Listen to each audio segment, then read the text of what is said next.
सो कल जो पढ़ रहे थे उसको ही कंटिन्यू करेंगे हम आज। स्क्रीन सबको विजिबल है, राइट? विजुअल तो है लेकिन मैम उसको थोड़ा साइज एनलार्ज कर सकते थे अच्छा हो। हाँ हाँ, बिल्कुल, मैं अभी कर देती हूँ।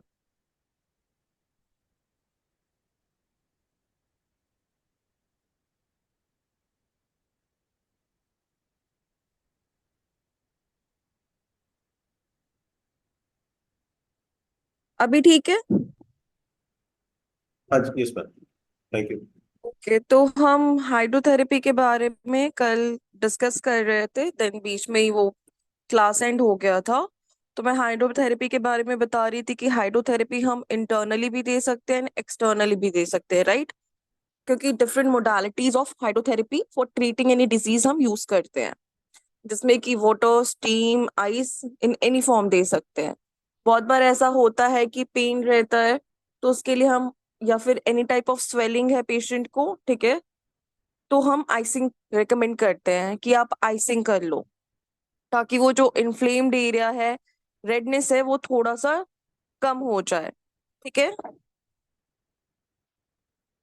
उसके बाद मैंने बताया था कि बलिनियोथेरेपी दे सकते हैं हम पेशेंट को। उसके कारण भी क्या होता है कि पेन जो होता है वो रिड्यूस होता है, साथ में जो फिजिकल एक्टिविटी है उसमें भी इम्प्रूवमेंट देखा गया है।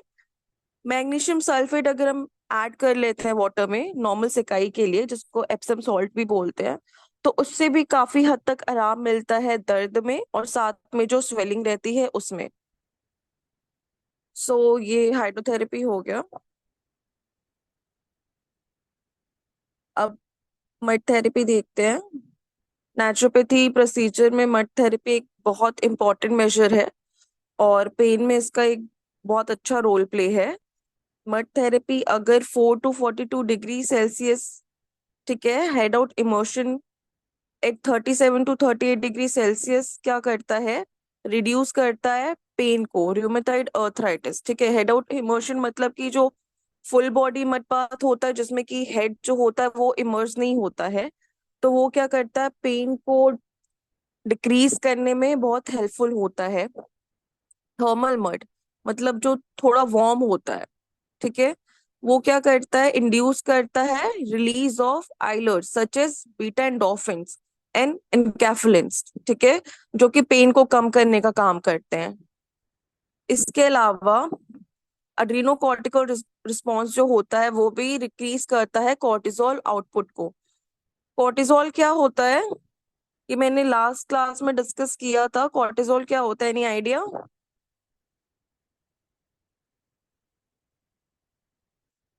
जो हमारी एड्रीनल ग्लैंड होती है वो रिलीज करती है कॉर्टिसोल, ठीक है, during the time of stress, जो कि क्या फिर करता है कि पेन होता है उस कंडीशन में, या फिर बहुत ही फेयरफुल सिचुएशन होती है, ठीक है। उसके बाद decrease of TNF and interleukin 1 serum level suggest anti inflammatory effect of mud bath. Mud bath से क्या होता है, टीएनएफ एंड IL-1 जो होता है उसमें भी डिक्रीज होता है। मड पैक्स हम दे सकते हैं, सल्फर बाथ दे सकते हैं, सल्फर बाथ भी अच्छा होता है, ठीक है। तो अगर हम मड पैक बना रहे हैं तो उसमें हम कुछ चीजें ऐड ऑन कर सकते हैं, उससे क्या होगा, वो और ज्यादा अपना बेनिफिट शो करेगा। मड पैक एक होता है कि नॉर्मल मड जिसको हमने एक्सट्रैक्ट कर लिया और उसके बाद उसको ड्राई करके फिर उसमें वाटर ऐड करके उसी का हम क्या करते हैं, लोकल एप्लीकेशन करते हैं। एक होता है जो एडवांस फॉर्म होता है। एडवांस फॉर्म में क्या होता है, पर डिजीज वाइज हम उसमें अलग अलग चीजें ऐड करते हैं। जैसे कि पेन है किसी भी पेशेंट को, तो पेन के केस में हम क्या कर सकते हैं, उस मड में हम थोड़ा सा हल्दी डाल सकते हैं, निर्गुंडी हो गया, हरश्रृंगार हो गया, एलोवेरा हो गया, ठीक है, ये चीजें ऐड कर सकते हैं। थोड़ा सा कपूर ऐड कर सकते हैं, और उसके बाद उसको हम मिक्स करके अच्छे से उसको हम लोकली अप्लाई कर सकते हैं उस अफेक्टेड एरिया पे। या फिर हम उस मड में ही थोड़ा सा महानारायण तेल ऐड कर ले, हल्दी ऐड कर ले, जो भी वातनाशक चीजें होती हैं उसको ऐड कर लेंगे, उसको भी हम उस एरिया पे अप्लाई करेंगे तो काफी अच्छा इफेक्ट आता है मड का। पेन के केस में तो काफी अच्छा उसका इफेक्ट होता है। अगर हम इसको फॉर 15 days to 20 days करेंगे तो जो पेन है काफी ज्यादा डिक्रीज होता है। बिकॉज ये एक दिन में उतना अच्छा रिजल्ट नहीं देगा जितना हम इसको कंटिन्यू करेंगे रेगुलर बेसिस पे, वो ज्यादा बेटर रहेगा और वो ज्यादा इफेक्टिव भी रहेगा लॉन्ग टर्म के लिए। इसके अलावा मड थेरेपी क्या करता है, इन्फ्लेमेटरी मीडिएटर्स को भी रिड्यूस करता है, ठीक है, जैसे कि नाइट्रिक ऑक्साइड, माइलोपेरोक्सिडेज, ठीक है, आर्थराइटिक केसेस में। मड कॉम्प्रेस जो होता है वो पेन, स्वेलिंग, टेंडरनेस जो जॉइंट्स की होती है, स्पेशली इन हैंड्स जो होता है जिसमें डिफॉर्मिटी हो जाती है। आरए के केस में मैंने कल भी बताया था कि हाथ में क्या होता है, डिफॉर्मिटी हो जाती है, ठीक है। इसके अलावा मड एप्लीकेशन कंट्रोल करता है MPP, matrix metalloproteinase activity, thereby reduce cartilage inflammation. Cartilage का जो इन्फ्लेमेशन और डिस्ट्रप्शन होता है ड्यू टू ओए और आरए, उसको भी रिड्यूस करने का काम करता है। ऑक्सीडेटिव स्ट्रेस जो होता है उसको भी कम करता है। और इसके अलावा टीएनएफ का जो सिक्रीशन है उसको भी रिड्यूस करता है। ऑल एंड ऑल ये क्या करता है, पेन को रिडक्शन में, स्वेलिंग में और टेंडरनेस में, डिक्रीजिंग में ये काम करता है। ओके, तो मैं कुछ क्वेश्चंस पूछूंगी वन मैम बाय और वन एक, फ्रॉम। मैम हाँ, और व्हाट इज सल्फर थेरेपी? फिर से तेज थोड़ा। सल्फर थेरेपी क्या होता है, आपने अभी बताया अच्छा, sulphur therapy. Okay okay okay. Naturopathy में क्या होता है ना, डिफरेंट फॉर्म ऑफ मोडालिटीज को यूज करते हैं ना। सल्फर, बात क्या होता है उसमें, सल्फर का यूज करते हैं, ठीक है। सल्फर को ऐड करते हैं और उसके बाद वो क्या करते हैं, पानी को हम पेशेंट को बोलते हैं उसमें इमर्शन के लिए, या फिर जो भी अफेक्टेड पार्ट है इन बकेट में हमने डाल दिया और उसके बाद बोलते हैं कि आप पैर को या हाथ को जो भी अफेक्टेड है सोक कर लो। वो भी क्या करता है, पेन को डिक्रीज करने का काम करता है, ठीक है। ओके। देखो, डिफरेंट मोडालिटीज, अगर हाइड्रोथेरेपी की हम बात कर रहे हैं तो डिफरेंट मोडालिटीज में हमारा ओजोन थेरेपी भी आता है, ठीक है। ओजोन थेरेपी हम in the form of air या in the form of liquid दे सकते हैं। उसका भी बहुत अच्छा रोल प्ले होता है पेन में। ओके। डिफरेंट डिफरेंट थेरेपीज हैं जो हम दे सकते हैं। फिर मैग्नेटोथेरेपीज है। मैग्नेटोथेरेपी के बारे में किसी को कुछ आइडिया है, किस प्रिंसिपल पे काम करता है? एक्यूप्रेशर के प्रिंसिपल पे। ठीक है ठीक है, इसके अलावा हमें भी उतना ही मालूम थे एक्यूप्रेशर के प्रिंसिपल पे, क्योंकि मैं एक्यूप्रेशर का दूसरे सेपरेट कोर्स कर रहा हूँ, उसमें से ही पता पता चल मैग्नेटो रहा है थोड़ा। और थोड़ा एक सा आप, मैम, मुझे ना आपकी वॉइस उतनी ज्यादा क्लियर नहीं है, क्या बोला आपने?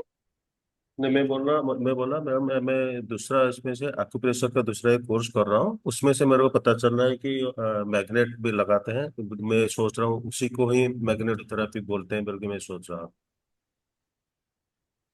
नहीं नहीं नहीं नहीं, एक्यूप्रेशर जब सीखते हैं ना उसमें डिफरेंट डिफरेंट वो होते हैं, जैसे कि आपके एक्यूप्रेशर वो स्लिपर्स होते हैं, स्कैल्प मसाजर होता है, जिमी होता है, रोलर्स होते हैं, तो वन ऑफ देम इज आपके मैग्नेट्स। और मैग्नेटोथेरेपी थोड़ा है। डिफरेंट होता है, मैग्नेटोथेरेपी में डिफरेंट डिफरेंट मोडालिटीज होती है, ठीक है। मैग्नेट्स का तो यूज करते ही है, उसके अलावा उसमें चार्ज वाटर का भी यूज करते हैं, ठीक है, चार्ज वाटर। और मैग्नेट को नॉर्थ पोल और साउथ पोल करके उसको फिर प्लेसमेंट करते हैं अफेक्टेड पार्ट में, पेन के लिए या एनी सॉर्ट ऑफ इन्फ्लेमेशन के लिए। चार्ज वाटर की मैं बात करूँ तो चार्ज वाटर को बनाने के लिए वो सन के रेस को लेते हैं, मतलब कि ग्लास में कॉपर है या फिर एक ग्लास जार है, उसको वो सन में प्लेस कर देते हैं एंड दैट इज प्लेसमेंट के बाद। क्रोमोथेरेपी। मैम दैट इज हाँ, क्रोमोथेरेपी आई थिंक। ये ओवरऑल मैं कंबाइन बता रही हूँ इन ट्रीटमेंट का। ओके। हाँ, वो सही सॉरी। बोल लो, चार्ज वाटर जो बोल सही बोल लो, लेकिन ये चार्ज बन रहा है ना, just look at the principle, मैं प्रिंसिपल समझा रही हूँ कैसे काम करता है। उसमें सन तो है बट वो रेस क्या कर रहा है, वाटर को चार्ज कर रहा है, तो चार्ज यहाँ पे क्या कर रहा है, वो एक मैग्नेटिक फील्ड वो वहां पे वो क्रिएट कर रहा है ना। तो उस प्रिंसिपल ये की मैं बात कर रही हूँ कि किस प्रिंसिपल पे मैग्नेटोथेरेपी काम करता है, ठीक है। तो चार्ज वाटर्स जो होते हैं ऑफ कोर्स उसमें इलेक्ट्रॉन प्रोटॉन एंड न्यूट्रॉन्स होते हैं, ठीक है। तो वो क्या करता है, मतलब इस पे बहुत क्लियर ऐसा नहीं है, एविडेंट रिसर्च है या बहुत सारी स्टडीज हैं, बट ऐसा देखा गया है कि चार्ज वाटर या चार्ज ऑयल हम लेते हैं और उसका एप्लीकेशन करते हैं तो पेन में ये बहुत अच्छा काम करता है। फिजियोथेरेपी क्या होती है, फिजियोथेरेपी भी तो in the principles of electric charge, magnetic field and different जो फील्ड्स होते हैं उस पे काम करती है। सेम वेज मैग्नेटोथेरेपी का भी वही काम होता है, ठीक है।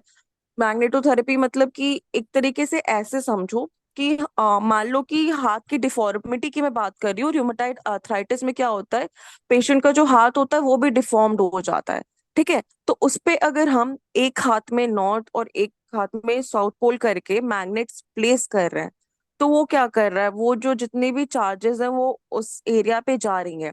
उससे क्या हो रहा है ना कि ब्लड सर्कुलेशन जो है वो इम्प्रूव हो रहा है। मेनली नेचुरोपैथी क्या करता है, नेचुरोपैथी ये कहता है कि accumulation of toxin causes disease. अब उस एक्यूमुलेशन ऑफ टॉक्सिन के कारण क्या होता है कि ब्लड सर्कुलेशन उस पर्टिकुलर ऑर्गन या बॉडी में अच्छे से नहीं होता है। उसके लिए हम क्या करते हैं, different different type of treatment को यूज करते हैं। तो उस डिफरेंट टाइप ऑफ ट्रीटमेंट में one of them is hydrotherapy, then heliotherapy and magnetotherapy, ठीक। बस ये होता है कि उसके प्रिंसिपल्स जो होते हैं वो अलग अलग होते हैं। जैसे हीलियोथेरेपी में वेवलेंथ होता है, उस वेवलेंथ के अकॉर्डिंग हीलिंग होती है। वाटर प्रिंसिपल की बात करें तो उसमें डिफरेंट टेम्परेचर्स होते हैं। उसी तरह मैग्नेटोथेरेपी में क्या होता है, इलेक्ट्रिक चार्जेस होते हैं जिसके प्रिंसिपल पे वो काम करता है। क्लियर है? Yes ma'am. और इसके साथ अर्थिंग जो थेरापी भी हो सकती है। मैग्नेटो हाँ अर्थिंग थेरापी भी हो सकती है मैम, बिकॉज अर्थिंग थेरापी भी सेम थिंग अपना हाँ ठीक है ठीक है। इलेक्ट्रॉन इलेक्ट्रॉन हाँ हाँ न्यूट्रॉन गुड के गुड। भी ये होता और है तो फिर पर आप। उसको थेरेपी नहीं कहेंगे, उसको मेनली क्या कहेंगे हम, ग्राउंडिंग। ग्राउंडिंग ये मतलब अर्थ थेरेपी, जैसे कि पंच महाभूताज में हमारा अर्थ एयर वाटर स्पेस सारा है। तो जब जी हम पेयर फुट ग्रीन ग्रास पे चलते हैं, ठीक है, तो उससे क्या होता है, वो जो चार्जेस होते हैं अर्थ के वो हमारा बॉडी लेता है, तो हमारी बॉडी और बेटर और हेल्दी होती है और हीलिंग उसकी और अच्छी होती है। क्योंकि नेचुरोपैथी प्रिंसिपल के अकॉर्डिंग एक नेचुरोपैथ डॉक्टर बोलता है connect as much as you can with your nature. तो उसमें अगर हम बेयरफुट वॉक करते हैं, आजकल क्या हुआ है कि हम स्लीपर्स पहनते हैं, सैंडल्स पहनते हैं, शूज पहनते हैं हर जगह, ठीक है। तो हमारा जो कांटेक्ट होता है वो उतना ज्यादा होता नहीं है अर्थ से, टू बी ऑनेस्ट। जिसकी वजह से भी क्या होता है ना, बहुत सारे डिजीजेस आजकल के टाइम में लोगों को हो रहे हैं। तो ये क्या करता है, कनेक्ट करता है। और किसका क्वेश्चन था, किसी और मैम। को भी कोई question पूछना था ना? मैम जो ये मैग्नेटोथेरेपी है, ये कंटिन्यू हम हाँ, कितने डेज के लिए कर सकते हैं या टाइम गैप देकर के करनी होती है? इसमें क्या होता है ना, एक्चुअली डिपेंड करता है कि पेशेंट के अंदर रिकवरी क्या है, ठीक है। यूजुअली मैम तो जैसे कि इसको वो हम हैंड्स में आपने 10 जैसे डेज। बताया कि रूमेटाइड अर्थराइटिस है, मतलब हाँ। कि हैंड्स में स्वेलिंग्स है जॉइंट्स में, जो मतलब हम्म। कि कलाई वाला एरिया होता है ये पूरा सूजा हुआ है जैसे। हाँ, तो यहाँ पे हम तो अगर उसके north north pole south pole अगर बांधते हैं यहाँ पे जैसे मैग्नेट्स, तो कितने डेज के लिए हम बांध सकते हैं या गैप दे दे के बांधना है? नहीं, कंटिन्यू करेंगे। देखो कंटिन्यू मैम इसलिए करेंगे ना, क्योंकि जब हम कोई भी मोडालिटी यूज कर रहे हैं नेचुरोपैथी की, तो उसमें जो वर्क होता है वो थोड़ा स्लो होता है कंपेयर टू कितने? मॉडर्न थेरेपी, ठीक है। या फिर आयुर्वेदा में we are using medicine, but in naturopathy हम मेडिसिन यूज नहीं कर रहे, हम हर्ब्स यूज कर रहे हैं, हम ट्रीटमेंट थेरेपीज के तौर पे यूज कर रहे हैं। तो उसमें हम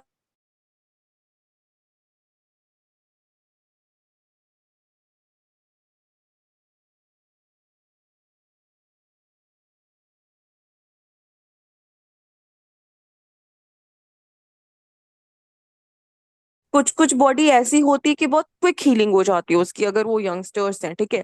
तो उसमें क्या होता है, हम उसे अ वीक और 2 वीक्स भी दे सकते हैं। अब पेशेंट को इम्प्रूवमेंट अगर लग रहा है कि हाँ पेशेंट काफी अच्छा रिस्पॉन्स दे रहा है, तब हम उसको ऑल्टरनेट करके दे सकते हैं, बट स्टार्टिंग में उसको कंटिन्यू देते हैं। और आरए का केस हुआ ना, तो उसमें क्या हम्म होता है, पेशेंट बहुत बार व्हील चेयर पे भी होता है, ठीक है।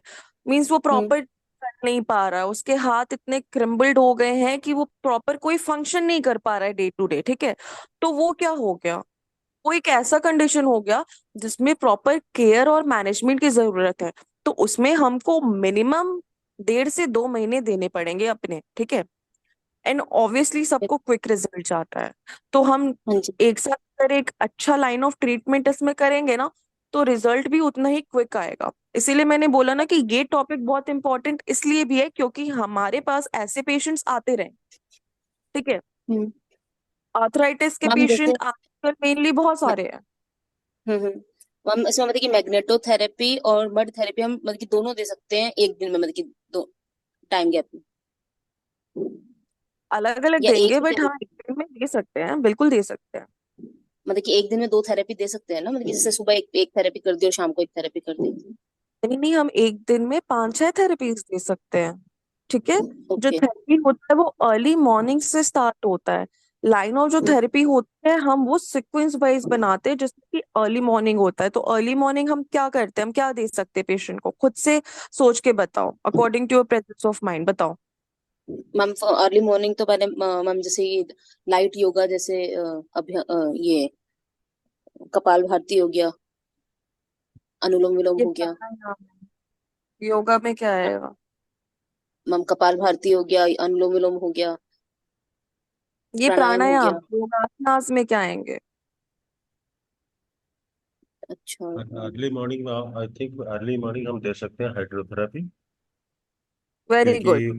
करेक्ट। क्योंकि वो खाली पेट होनी चाहिए, ये हाइड्रोथेरेपी जनरली खाली पेट होनी चाहिए, क्योंकि खाना खाने के एग्जैक्टली। बाद इसका नेगेटिव इम्पैक्ट होने का पॉसिबिलिटी रहती है। तो अर्ली हाँ मॉर्निंग बिल्कुल। Generally I prefer any it is my personal opinion. अगर सही है कि नहीं गलत है आप थोड़ा बताएंगे। ये मैं सोच बिल्कुल रहा हूँ। सही है। अर्ली मॉर्निंग एम्प्टी स्टमक हम सबसे पहले एनिमा देंगे, नो मैटर व्हाट डिजीज, भले वो कितना क्रॉनिक और कितना अक्यूट है, हम सबसे पहले प्लान करेंगे लाइन ऑफ ट्रीटमेंट तो हम सबसे पहले एनिमा देंगे। मैंने थोड़ी देर पहले अभी बताया नेचुरोपैथी के प्रिंसिपल में डिजीज कॉज करने का रीजन क्या है, accumulation of morbid matter. Accumulation of morbid matter हो रहा है मतलब गंदगी इकट्ठा हो रहा है, तो उसको सबसे पहले फ्लश करेंगे तभी तो बाकी ट्रीटमेंट काम करेंगी, और बाकी जो भी डाइट लेंगे तभी तो अच्छा अब्जॉर्ब होगा। वरना ना हमारा ब्लड सर्कुलेशन प्रॉपर रहेगा ना लिम्फ सिस्टम हमारा प्रॉपरली वर्क करेगा। तो अर्ली मॉर्निंग जब भी हम ट्रीटमेंट प्लान करेंगे तो हम एनिमा देंगे, ठीक। एनिमा देने के बाद हम पेशेंट को आई वॉश दे सकते हैं, हम पेशेंट को जल नेत्री या सूत नेत्री दे सकते हैं ताकि जितना भी फ्लेगम और म्यूकस रेस्पिरेटरी ट्रैक्ट में कलेक्टेड है वो क्लीन हो जाए। वो क्लीन होगा, फिर हमारा मॉर्निंग योगा सेशन चलेगा जिसमें भी जिसको हम डिजीज वाइज पूरा का पूरा प्लान करते हैं। अगर कोई पेशेंट आर्य का है तो हम ऐसे योगा आसनास को चूज करेंगे जो कि बोन स्ट्रेंथनिंग, मसल स्ट्रेंथनिंग के लिए अच्छा हो, पेन को रिड्यूस करने का काम करे, ठीक है। तो वैसे योगासनास क्या होंगे, नॉर्मल जो हमारे यूजनिंग एक्सरसाइजेस होते हैं वो हो गए, ठीक है। उसके अलावा अगर पेशेंट उठ बैठ नॉर्मली सकता है तो हम उसे लेग एक्सरसाइजेस बताएंगे जिसमें कि अपवर्ड डाउनवर्ड मूवमेंट हो गया, लेग का रोटेशन हो गया, लेग का लेग हो गया तो उसको हम प्लेस करके कि लाई डाउन हो जाओ, और हम नीज के बीच में पिलो या कोई भी कपड़ा रख देंगे और बोलेंगे उस पे प्रेशर दो, ठीक है। सेतु बंद आसन हो गया। ये सारे कुछ योगासनास है जो हम दे सकते हैं। वो तो मैं अभी जनरल बता रही हूँ just for example. Disease wise वो प्लान करते देखते कौन क्या कर सकता है, ठीक है। त्रिकोण आसन हो गया, कटी चक्रासन हो गया।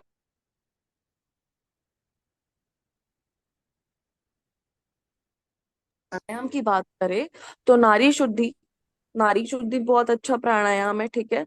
क्यों? क्योंकि इसमें हमारी जो 72,000 नाड़ियां हैं उनका प्यूरिफिकेशन हो रहा है, टॉक्सिन्स का रिमूवल हो रहा है। जब प्यूरिफिकेशन होगा तो अपने आप बॉडी जो है बहुत ही काम हो जाएगी। देखो बीमारी छोटी हो या बड़ी, इंसान हमेशा पैनिक करता है, ठीक है। अगर हमें फीवर भी हो जाता है हम उस टाइम अच्छा फील नहीं करते हैं, क्यों? क्योंकि हमारा बॉडी उस टाइम अच्छे स्टेट में नहीं है, तो पर्सन ऑब्वियस सी बात है कि वो अच्छा नहीं फील करेगा तो कोई भी काम में मन नहीं लगेगा। तो ये तो एक क्रॉनिक और बड़ी बीमारी है, तो इसमें हम ऐसा योगा बताएंगे और ऐसा प्राणायाम बताएंगे कि मेंटली भी इंसान बहुत ही काम फील करे, ठीक है। तो नारी शुद्धि या फिर अनुलोम विलोम हो गया, भ्रामरी बहुत अच्छा होता है, ठीक है। फिर कपाल भाती, बिल्कुल कपाल भाती करा सकते हैं, डाइजेशन के लिए वो अच्छा होता है।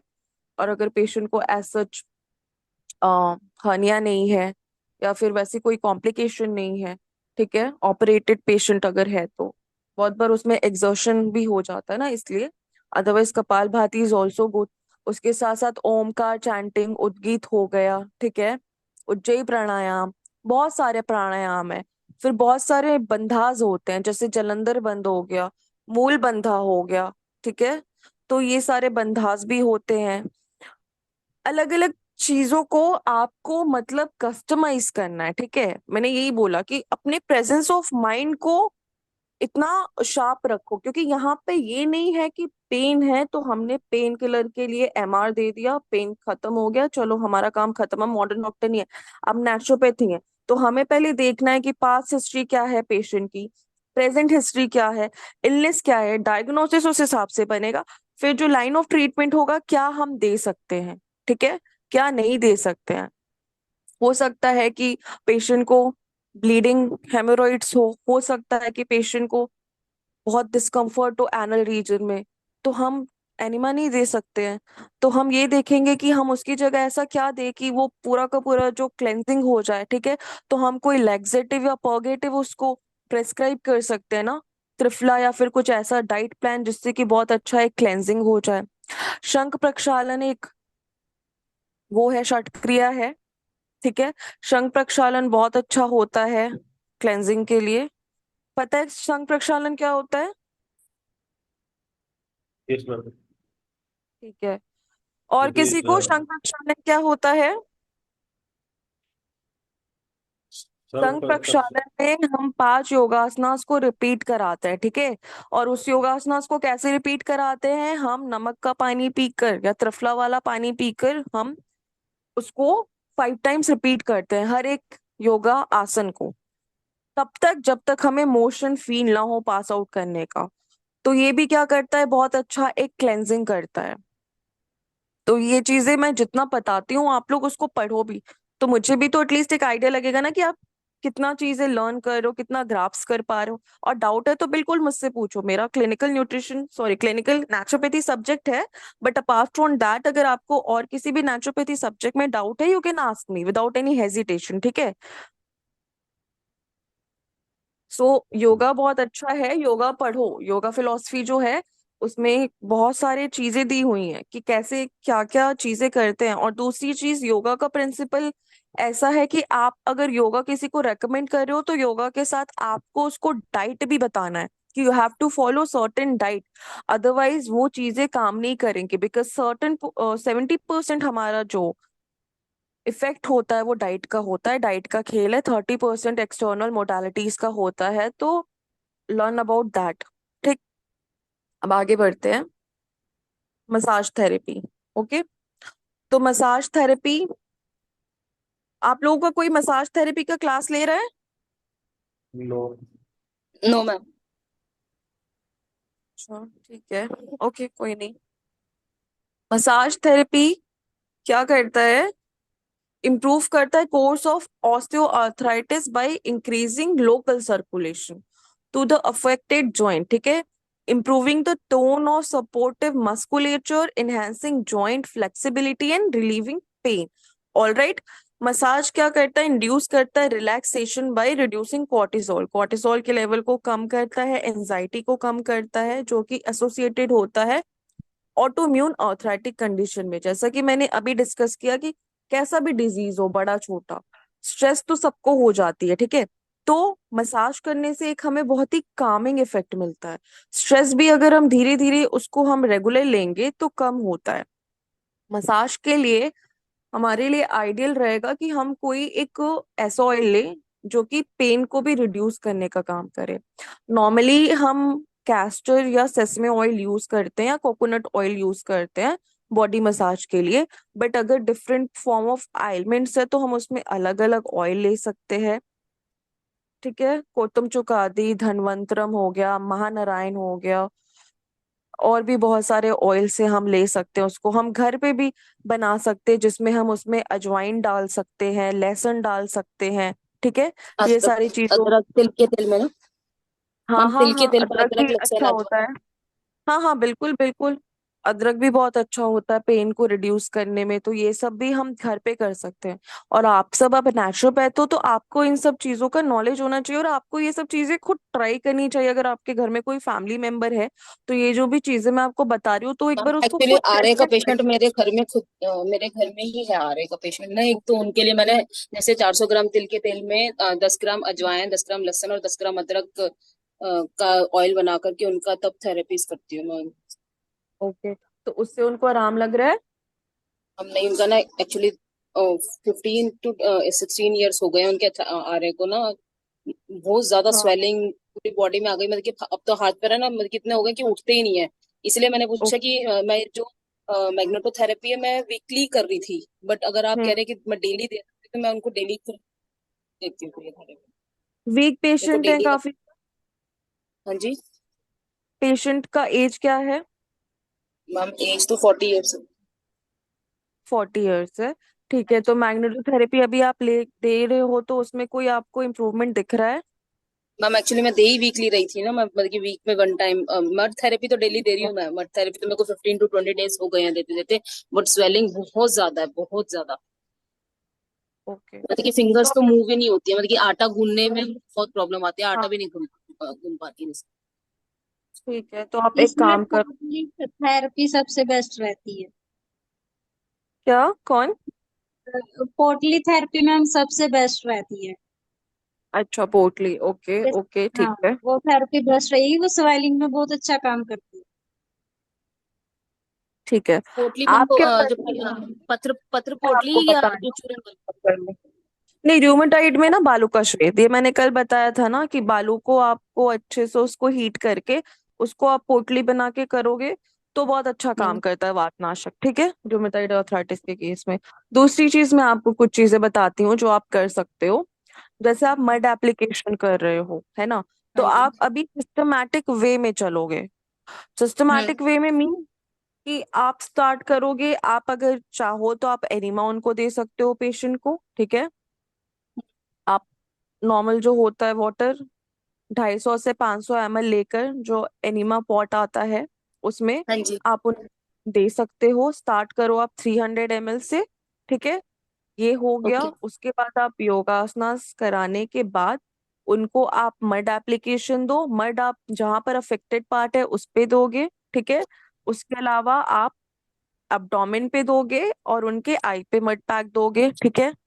ये देने के बाद आप मैम उनको डायरेक्ट मसाज, डायरेक्ट एप्लीकेशन होगी ना इसकी? लोकल एप्लीकेशन करोगे अफेक्टेड पार्ट पर और abdomen और आई पे, ठीक है। लोकल एप्लीकेशन के लिए क्या मैंने बताया था ना कि उसमें आप चीजें ऐड करोगे, ठीक है। कपूर और हल्दी तो से आप कह रहे हैं? हाँ, एलोवेरा ऐड करो, उसमें हल्दी ऐड करो, अगर निर्गुंडी हरश्रृंगार सहजन जो भी मिलता है वो ऐड कर सकते हो आप, थोड़ा सा उसमें महानारायण ऐड कर सकते हो ऑयल आप, उसको मिक्स करके आप अफेक्टेड पार्ट पर लगाओ, ठीक है। उसके बाद वॉश करने के बाद उनका मसाज दो आप मेडिकेटेड ऑयल से, महानारायण तेल से अच्छे से। फिर लोकल आप स्टीम दे सकते हो, जिसमें कि आप क्या कर सकते हो, आप पानी को थोड़ा सा गर्म करके उसमें एप्सम और सॉल्ट ऐड कर दो, उसको टॉवल में डिप करके उसको अच्छे टॉवल। से निचोड़, लोकल लोकल एप्लीकेशन दो ताकि वो जो एक फोर्स है ना वो उसको अब्जॉर्ब कर ले हीट को, ठीक है। ताकि कोई भी आप थेरेपी दो तो उसका अच्छा अब्जॉर्प्शन हो, समझ रहे हो, स्नेहानंद श्वेदन का काम। तो आप लोकल हाँ जी मैम। एप्लीकेशन ऑफ दे सकते हो। उसके बाद आप अपना मैग्नेटोथेरेपी दे सकते हो, आप एक्यूपंक्चर पॉइंट्स दे सकते हो, एक्यूपंक्चर पॉइंट्स बहुत अच्छा काम करते हैं आरए के केस में, ठीक एक्यूप्रेशर भी है। मैं डेली मैम कर रही हूँ मैं, 15 मतलब कि हो गया मेरे को 1 मंथ हो गया एक्यूप्रेशर।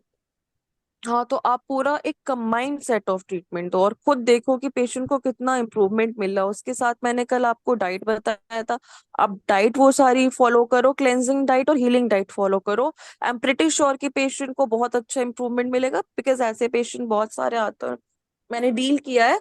तो ये बहुत ही ऐसा नहीं है कि अगर वो बहुत लंबे टाइम तक है तो नहीं हो सकता, मेनली उनकी बॉडी की हीलिंग प्रोसेस अच्छी होनी चाहिए। अगर वो अच्छी होगी तो बहुत जल्दी रिकवरी हो जाएगी। तो उनको आप एक डाइट चार्ट बनाओ जिसमें आप उनको इंटरमीडिएट फास्टिंग या फिर once a week juice fasting करा सकते हो, ठीक है। वेजिटेबल जूस का बीट रूट,